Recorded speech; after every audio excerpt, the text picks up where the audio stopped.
The motivation to start this organization was to provide programs that are culturally appropriate, relevant, and sensitive in environments that are very different than the Western world. I was inspired to set up this organization during my work among a group of nomadic Kurds. This was a community in the mountains, and there were sheep herders. And to my surprise, the women in this community had access to contraceptives.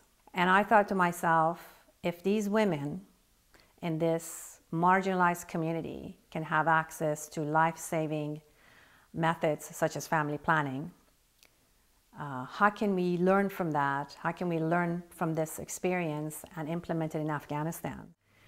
I would say that the women that I worked with in Afghanistan are the heroes. I think these women are ordinary heroes. They make heroic decisions every day. I think the fact that they have to think in the morning whether they should send their daughters to school, knowing that there's a suicide bombing alert in the city, and wait anxiously for your children to come home, I think takes a certain strength. The women who come to our workshops that have to pass the Taliban checkpoint sometimes, and they don't carry pen or paper with them because they're concerned that they may find out that they're literate, and they go through all this trouble to come to the training programs because they're trying to improve their lives and lives of their communities.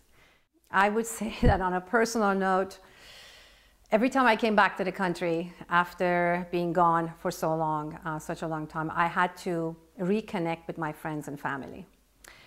There are gaps in my social life, weddings that I missed, birthdays that I missed.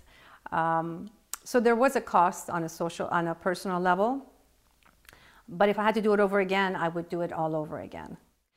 Also, working at the grassroots level is not easy. You have to live with the locals, work with them, and it takes a lot of energy and patience, but I think that we've been very successful in that regard. My hopes for the future of women in general is that we don't have to ask and answer this question in the near future, that we'll all just be people with equal access to opportunities based on our skills and capabilities, not our gender. I would like people to look at my life and say that being unconventional is okay, that pushing the boundaries is okay. I hope that my work in life would inspire some people to think outside the box and pursue their vision, regardless of what the norm is, regardless of what the accepted wisdom is, and help others to see their vision and share that vision with them, that it's okay not to follow.